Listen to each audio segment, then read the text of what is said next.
ज्येष्ठ नेते पृथ्वीराज चव्हाण यांचा दावा, पंतप्रधानपदी मराठी माणूस बसणार असं भाकीत.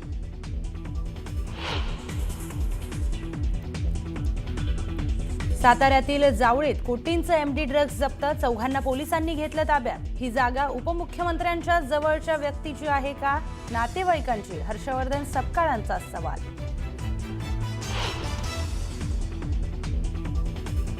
रायगडच्या पेणमध्ये ईव्हीएम ठेवलेल्या स्ट्रॉंग रूममध्ये उंदराचा वावर, उंदरांनी उघडला स्ट्रॉंग रूमचा दरवाजा, सीसीटीव्हीमध्ये उंदरांचा प्रताप कैद.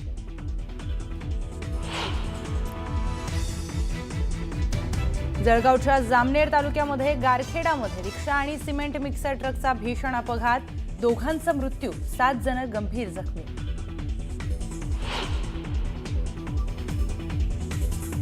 कोलकातामधील गोंधळानंतर हैदराबादमधील कार्यक्रमात मेसीनं घेतला सहभाग, सीएम रेवंत रेड्डी आणि राहुल गांधींच्या उपस्थितीवर भाजपनं उपस्थित केले सवाल.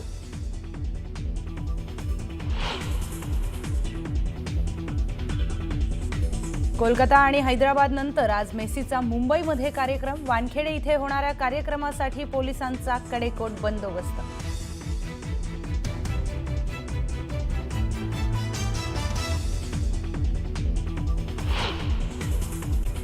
महानगरपालिका निवडणुकीच्या पार्श्वभूमीवर भाजप नेते आणि मंत्री चंद्रकांत पाटील यांनी एक महत्त्वाचं वक्तव्य केलंय.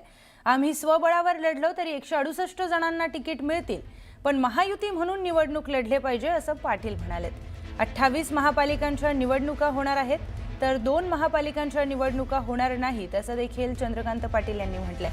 दोन्ही राष्ट्रवादी एकत्रित येण्यास त्यांना स्वतंत्र आहे, बाकी कोणीही एकत्रित येऊ द्या, पण आमचा प्रयत्न महायुती म्हणून लढण्याचा असल्याचं पाटील म्हणाले.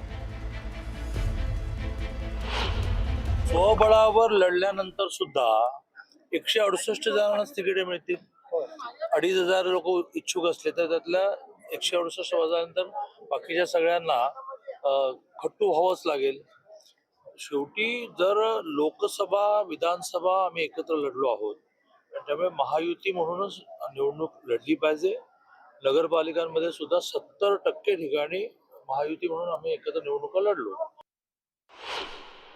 महानगरपालिका 2 महानगरपालिकांची निवडणूक होणार नाही असं दिसतंय, कारण त्यांनी रिझर्वेशन अबोव्ह 50 केलं, ते करेक्ट करायला लागेल त्यांना. 28 महानगरपालिका हा आमच्या दृष्टीने तसा कोऑर्डिनेशनला सोपा विषय आहे.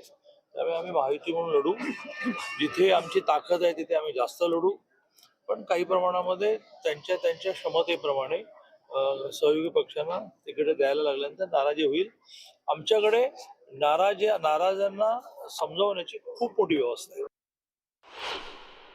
2 राष्ट्रवादी एकत्र येणं याचं त्यांना स्वातंत्र्य आहे. राष्ट्रवादी पवारसाहेब आणि उद्धव ठाकरेजी, काँग्रेस यांनी एकत्र येऊन यांनी वेगवेगळे, लोकशाही आहे, ज्याला जे वाटेल ते करेल. आमचा पूर्णपणे दावा आणि प्रयत्न असा आहे की आम्ही महायुती म्हणजे 3 पक्षच नाही, आरपीआय सहित त्या ठिकाणी आणखी आहे ना, जनसुराज्य तिकडे आहे, मरायत आहे, सगळे एकत्र निवडणूक लढवणार.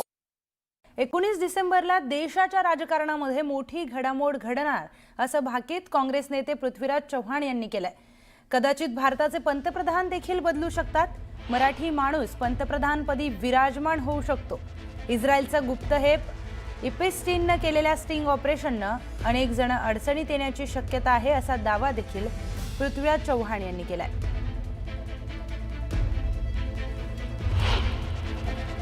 की अमेरिकेत एप्स्टीन नावाचा एक माणूस होता, इस्रायलचा गुप्तहेर होता. त्यानं जो धुमाकूळ घातलेला आहे अमेरिकेमध्ये, त्याचा पर्दाफाश होणार आहे. तो आपल्या विविध प्रासादामध्ये, मोठ्या मोठ्या हिमल्यामध्ये, बंगल्यामध्ये सगळे कॅमेरे ठेवून, व्हिडिओ करून सगळ्या बड्या मोठ्या लोकांची छायाचित्रण केलेली आहे. ती सगळी छायाचित्रणं, ती सगळे फोटोग्राफ अमेरिकन संसद कायदा करून एका महिन्याच्या आत म्हणजे 19 डिसेंबरला जाहीर करणार आहेत. यात कोणाकोणाचे नाव आहेत, सोशल मीडियावर काही नावं चालू आहेत का नाही मला माहित नाही, पण आजच 75,000 फोटोग्राफ पब्लिश झालेली आहे. 19 डिसेंबरला काय होतं मला माहित नाही. उलटसुलट चर्चा चालू आहे. कोणाकोणाची नावं आहेत, काय काय, कोणी कोणी काय काय कारनामे केलेले आहेत